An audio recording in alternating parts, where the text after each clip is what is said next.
Εδώ βλέπετε ένα σωρό από ακουστικά. Αυτό που χρειάζομαι εγώ είναι να πάρω ένα μικρόφωνο από εδώ μέσα. Όπως βλέπετε αυτό εδώ είναι ένα μικρόφωνο. Τώρα φαίνεται καλύτερα. Αυτό μπορούμε να το χρησιμοποιήσουμε για να φτιάξουμε ένα μικρόφωνο πέτου. Γιατί αυτά έχουν πάρα πολύ μεγάλη ευαισθησία και έχουν και πολύ καλή ποιότητα στον ήχο. Αυτό και θα κάνω.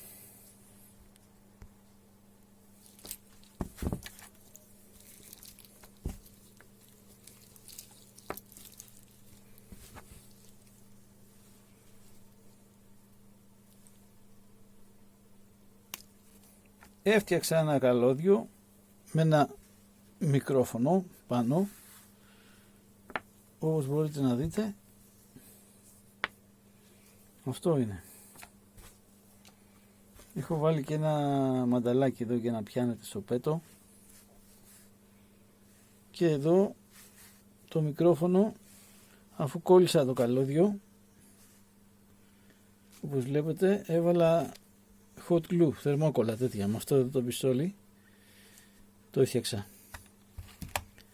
Αυτό βλέπετε εδώ για να μην είναι εκτεθειμένα τα καλώδια. Έτσι. Και από την άλλη έβαλα αυτό το jack, το οποίο κάλυψα με θερμόκολλα και αυτό. Τώρα αυτό το μικρόφωνο χρειάζεται ένα προενισχυτή. Ο προενισχυτής που έφτιαξα είναι αυτός. Είναι αυτός.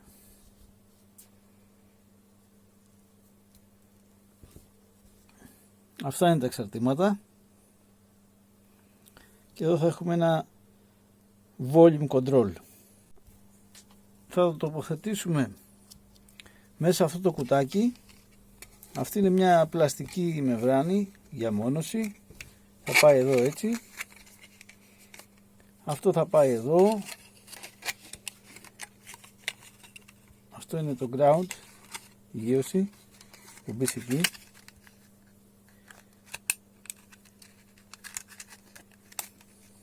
Έτσι.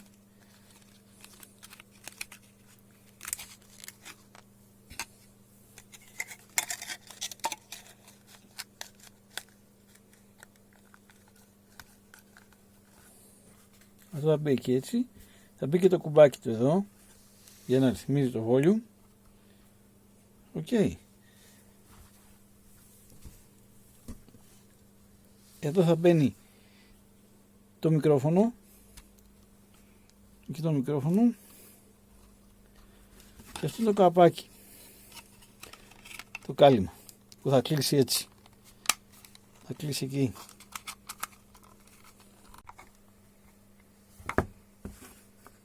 Και έχουμε εδώ το μικρόφωνο. Έτσι. Εδώ είναι το μικρόφωνο. Εδώ είναι η ένταση, το volume. Και εδώ είναι η τροφοδοσία. Εδώ πηγαίνει στα 220 volt. Και αυτό το καλώδιο πηγαίνει στην κάρτα ήχου του υπολογιστή ή όπου αλλού θέλουμε εμείς. Μπορούμε να το βάλουμε και σε μια κονσόλα ήχου. Αυτό είναι. Το δε μικρόφωνο που βλέπετε θα το πιάσουμε εδώ. Να το. Έχω συνδέσει το νέο μικρόφωνο που έφτιαξα στην κάρτα ήχου του υπολογιστή και αυτή τη στιγμή καταγράφω τον ήχο με το καινούριο μικρόφωνο και το προενισχυτή. Εδώ μπορούμε να δούμε σε ένα πρόγραμμα, το Audacity, αυτό εδώ, μπορούμε να καταγράψουμε τον ήχο και να τον εξετάσουμε περαιτέρω. Πατώντας Record, ξεκινάει η εγγραφή. Καθώς βλέπετε, αυτά τα πυκνώματα εδώ είναι η φωνή μου. Και η οριζόντια γραμμή δείχνει τον θόρυβο που υπάρχει συνολικότερα στο μικρόφωνο και στον προενισχυτή. Από ό,τι βλέπω είναι πάρα πολύ καλός ο θόρυβος. Σταματάω την εγγραφή τώρα. Γιατί είναι πάρα πολύ μικρή αυτή η γραμμή. Εδώ μας ενδιαφέρει αυτή η γραμμή να έχει όσο γίνεται πιο ελάχιστο πάχος. Πώς σκέφτηκα να φτιάξω αυτό το κύκλωμα? Καταρχήν, διάλεξα ένα τσιπάκι της Microchip, το MCP602.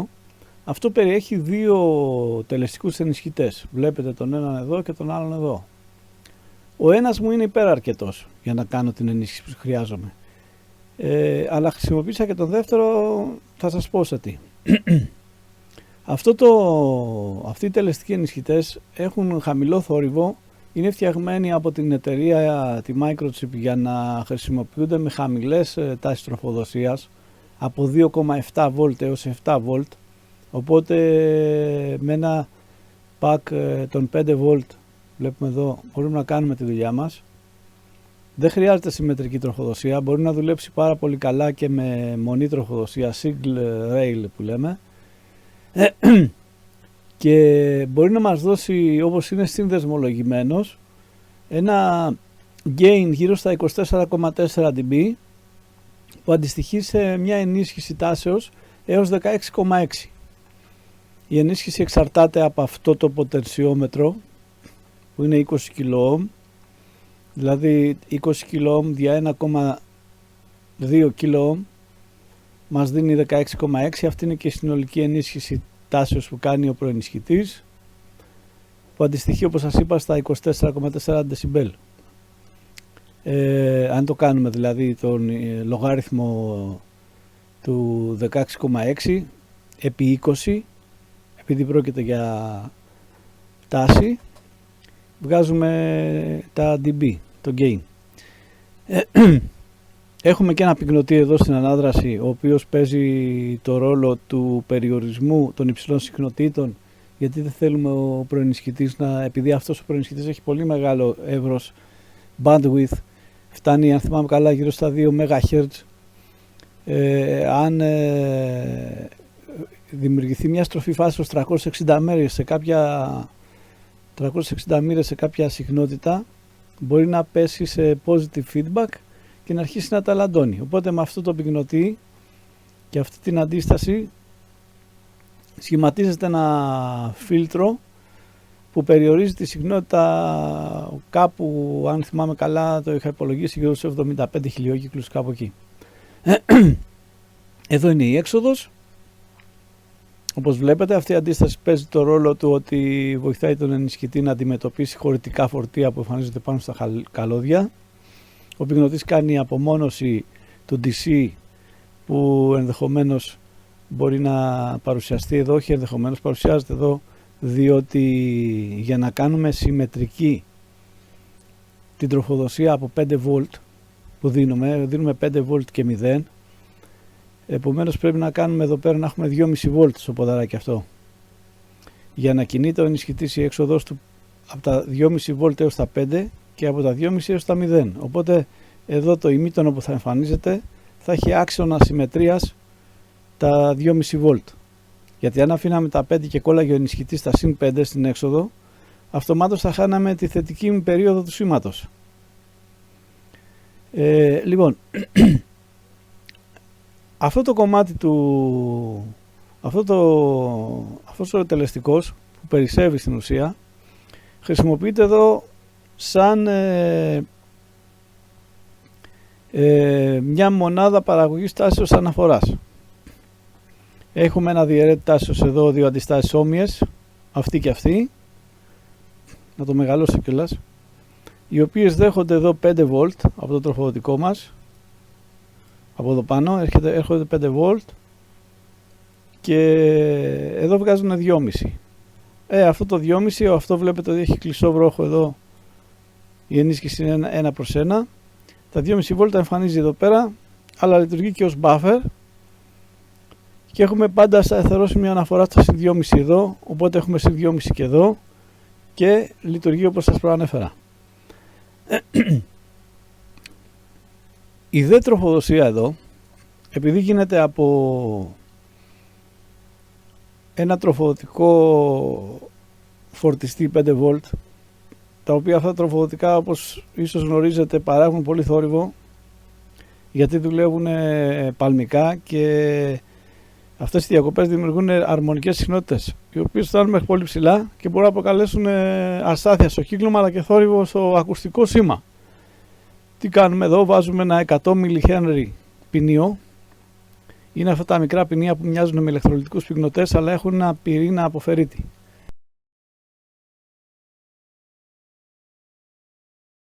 αποφερίτη. Βάζουμε ένα ποινίο τέτοιο εσωτερικά και δύο πυκνωτές, οι οποίοι σχηματίζουν ένα φίλτρο π, ώστε να αποπνίξουμε τις υψηλές συχνότητες από εδώ και να στείλουμε ένα καθαρό σήμα. Γιατί το μικρόφωνο μας, όπως είπαμε, είναι Electret, αυτό εδώ, και τα Electret μικρόφωνα χρειάζονται τάση τροφοδοσίας. Οπότε αυτό δέχεται εδώ τα 5V μέσω μιας αντίστασης 2,2 kΩ. Εδώ μέσα βρίσκεται ένα JFET transistor, εδώ βρίσκεται το drain και εδώ είναι το source στη γη. Και το gate πολλώνεται εσωτερικά με αντίσταση. Επομένως, εξασφαλίζουμε την τροφοδοσία του μικροφόνου. Θα μου πει κάποιος, γιατί δεν τροφοδοτούμε το μικρόφωνο κατευθείαν από την κάρτα ήχου, αφού υπάρχει αυτή η δυνατότητα? Η κάρτα ήχου βγάζει 3,3V εδώ μέσα, σε αυτό το δαχτυλίδι, στο μεσαίο.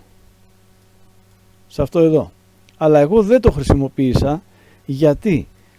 Γιατί αν δώσουμε από εδώ τροφοδοσία σε όλο το κύκλωμα και στο Operation Amplifier, αυτομάτως θα πέσει η τάση. Πέφτει η τάση πάρα πολύ χαμηλά. Μπορεί να πάει και στα 2V. Γιατί αυτή η έξοδος δεν είναι ικανή να δώσει το απαιτούμενο ρεύμα που χρειάζονται αυτά τα δύο Operation Amplifier, με αποτέλεσμα να γονατίζει. Να πέφτει πολύ χαμηλά. Οπότε βγαίνουν τα ολοκληρωμένα αυτά, βγαίνουν αυτοί οι τελεστικοί εκτός λειτουργίας, γιατί αυτοί δουλεύουν, όπως είπαμε, από τα 2,7V και πάνω. Αυτό είναι το κύκλωμα. Εδώ έχουμε δύο πυκνωτές οι οποίοι φιλτράρουν το σήμα αναφοράς που δημιουργείται, τα 2,5V, να είναι καθαρό, απαλλαγμένο από θόρυβο. Εδώ έχουμε την τροφοδοσία του ολοκληρωμένου στο 8 pin, στο 4 ανοιγίωση, και εδώ έχουμε πυκνωτή αποσύζευξη θορύβου. Εδώ έχουμε ένα φίλτρο υψηπερατό, το έχω υπολογίσει περίπου να είναι στους 40 Hz αυτά τα δύο, 3,3 μικροφαράδ και 1 K2. Και εδώ έχουμε ένα πυκνωτή ο οποίος στέλνει τις πολύ ψηλές συχνότητες στη γη, γιατί δεν χρειάζεται, φωνή είναι. Η φωνή εκτείνεται από 300 Hz μέχρι περίπου 3.000. Οπότε οι πάρα πολύ ψηλές συχνότητες καταστέλλονται από αυτό το πυκνωτή. Αυτό είναι το κυκλωματάκι μας. Εδώ συνδέεται, όπως είπαμε, στην κάρτα ήχου με ένα jack καρφί. Το πρώτο δαχτυλίδι του jack είναι η γείωση που έρχεται εδώ στο κύκλωμα. Βλέπετε γείωση εδώ, εδώ, εδώ, εδώ και εδώ. Αυτά τα σημεία είναι κοινά στο κύκλωμα. Το μεσαίο δαχτυλίδι είναι αυτό που βγάζει τα 3,3V που δεν το χρησιμοποιούμε, μένει ανέπαφο. Και το τελευταίο μικρό δαχτυλίδι είναι αυτό που δέχεται το σήμα audio από την έξοδο του προενισχυτή. Αυτό είναι όλο το κύκλωμα. Αν θέλει κάποιος μπορεί να το φτιάξει με πολύ μικρό κόστος για να πειραματιστεί και να το χρησιμοποιεί σαν ή στο YouTube ή για άλλες εγγραφές που θέλει να κάνει στο σπίτι του κτλ.